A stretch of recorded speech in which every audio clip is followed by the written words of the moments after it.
Obrigado, senador Marcelo Castro, pela oportunidade. Deputado Hildo Rocha, obrigado pelas perguntas. O que ocorreria se o país parasse com essa remuneração da sobra de caixa dos bancos e o que poderia ocorrer no caso de verificarmos esses 354 bilhões que nós temos na conta única, que nem tem nada a ver com novos empréstimos, são recursos, muitas vezes, até primários mesmo, receitas primárias. Eu creio que se nós continuarmos com essa política de entesourar, fazer dívida para deixar dinheiro parado no caixa, nós vamos entrar, sim, numa bancarrota social, porque o desemprego é absurdo.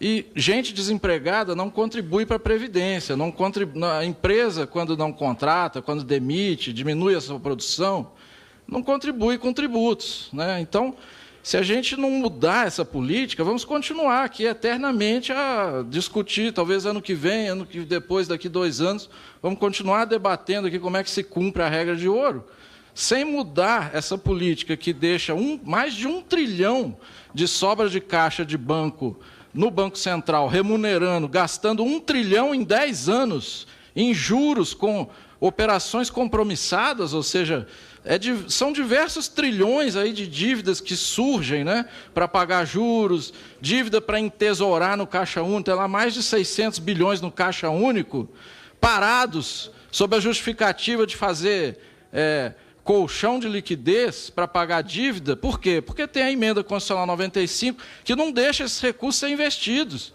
Se esses recursos fossem investidos, só a arrecadação tributária do investimento do Caixa Único já acabaria com o déficit. Ou seja, tudo isso são debates importantes a serem feitos. Existem visões antagônicas aqui. Eu estou 7-1 aqui, mas estamos firmes aqui na nossa posição. Então, o problema é o seguinte: o desequilíbrio fiscal vem de onde? 7-1 não é boa memória, não. Estamos aqui falando em desequilíbrio fiscal, mas desequilíbrio fiscal vem de onde? Muita gente, quem deve muito paga juros altos. Fizemos superávit primário de 1 trilhão de 95 a 2015 e a dívida multiplicou por 40 vezes. Ou seja, esse negócio de, porque tem que fazer superávit primário, atrair o capital estrangeiro lá no início do Plano Real, fazer dívida decorrente de swap, para fazer colchão de liquidez, pagar juros, ou seja, isso tudo sim é que gera dívida, não é o desequilíbrio primário, até porque nós tivemos 1 trilhão de superávit primário e a dívida multiplicou por 40. O que resolve mesmo, respondendo objetivamente ao deputado Hildo Rocha, é investir pesado na economia. E por que os países que fizeram a política de austeridade, como o Brasil e outros, estão lá embaixo? E aí fica discutindo desequilíbrio fiscal. Ou seja, se mudássemos essa política, colocássemos esse 1 trilhão de sobra de caixa dos bancos na economia para circular, porque aí o que acontece? O banco vai ter que emprestar, não vai deixar parado o dinheiro, porque aí vai perder.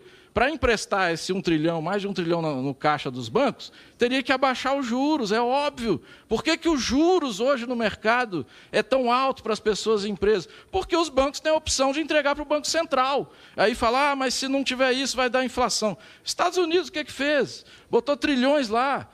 Qual que é a capacidade ociosa da nossa economia? É imensa. Tem setores aí que estão 40% de capacidade ociosa, é uma questão de investir, não gera inflação na situação atual. É uma questão de... E só uma última questão que foi perguntada também, como pode, uma alternativa ao PLN 4. Nós temos 354 bilhões no Caixa Único de diversas fontes, royalties do petróleo, arrecadação própria de diversos órgãos que, por estranhamente, estão contingenciados.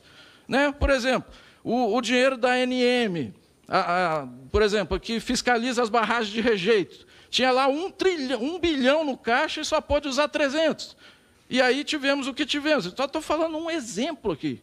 É preciso fazer um estudo urgente para verificar onde cada órgão está, esses 354 bilhões, e como eles podem ser gastos hoje. Provavelmente, se forem colocados lá, nem precisaria do PLN 4. Para concluir, por favor.